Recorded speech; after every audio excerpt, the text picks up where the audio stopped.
তুই কবরস্থানে আবার এসেছিস? তোকে না বলেছিলাম এখান থেকে চলে যা? কথাটি শুনেই পিছনে তাকিয়ে দেখি সেখানে কেউ নেই। মনের ভুল ভেবে আবার মিমের দিকে দেখতে থাকলাম। দেখি কে যেন বলে উঠল, আমাকে দেখতে চাস? তাহলে পিছন ঘুরে একটু উপরের দিকে তাকাও।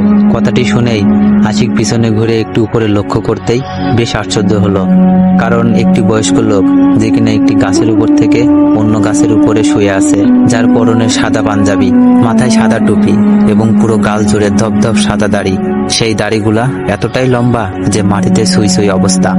এমন অবস্থায় আমি একটু ভয় পেয়ে গেলাম, বুঝতেছি না কি করব। তখনই আবার বয়স্ক লোকটি বলে উঠল, শোন, আমাকে দেখে ভয় পাস না, আমি তোর কোনো ক্ষতি করব না, তুই এই মুহূর্তে এখান থেকে চলে যা। আমি একটু সাহস নিয়ে বললাম, শোন, আমি কিচ্ছু ভয় পাই না, আমার বউ কবরস্থানের ভিতরে আছে, ওকে নিয়েই আমি চলে যাব। দেখি লোকটা হাসতে হাসতে বলল, ওইটা কি তোর বউ? আমি বললাম, হ্যাঁ, অবশ্যই আমার বউ। তোর বউ ওইটা না, ও হলো কবরস্থানের পরী।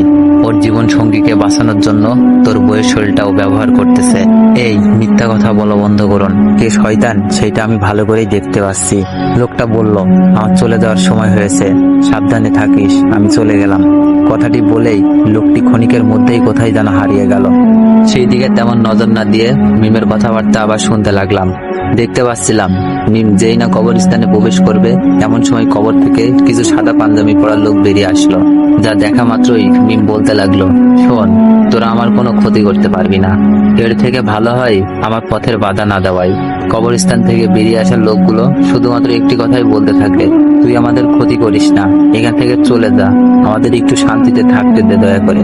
মিম হাসতে হাসতে বলল, শান্তিতে অবশ্যই থাকবি, আর মাত্র 20টি ব্যক্তির চোখ লাগবে আমার, তাহলে চলে যাবো আমি চিরতরে। কি? লোকগুলো বলল, আরো 20টি ব্যক্তির চোখ লাগবে তোর? আমার তো এখন মনে হচ্ছে প্রতিদিনই যে লোকগুলো মারা যাচ্ছে তার পিছনে তোর হাত নিশ্চয়ই আছে। বাহ, এত সহজেই বুঝতে পারলি তোরা? তোর মতো খারাপ একটি পরীর কাছে আমরা কি আশা করতে পারি? অনেক কথা বলেছিস, এখন আমার রাস্তা থেকে সরে দাঁড়া প্লিজ, একটু বোঝার চেষ্টা কর। তোরা কি সরে যাবি নাকি আমি আমার অরিজিনাল রূপে আসবো? মিমের কথাটি শোনা মাত্রই সঙ্গে সঙ্গে সবাই সরে গেল, যা দেখে বুঝতে পারলাম মিম একজন পাওয়ারফুল লোক। এরপরে আরো সুন্দরভাবে বিষয়টা বোঝার জন্য সামনে এগোতে লাগলাম। একটু সামনে আসতেই দেখতে পেলাম মিম একটি কবরের উপরে বসে পড়ল, আর মুহূর্তেই কবরের মাটিগুলো সরে গেল। এইটা দেখে আমার শরীরের লোমগুলো যেন দাঁড়িয়ে গেল, কেমন জানি ভয় কাজ করছিল।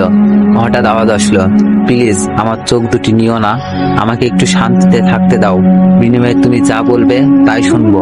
মিম আবারও হাসতে লাগলো, তোকে মেরে ফেলেছি শুধুমাত্র তোর এই 2টি চোখের কারণে, এখন বলতেছিস চোখ নিও না? ওদের কথায় যেন আমি কল্পনায় হারিয়ে গেলাম।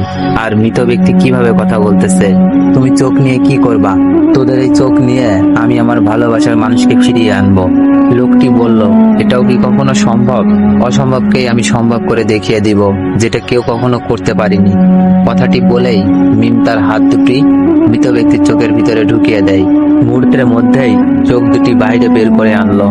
এইসব কিছু দেখে আমার কাছে স্বপ্ন মনে হচ্ছিল।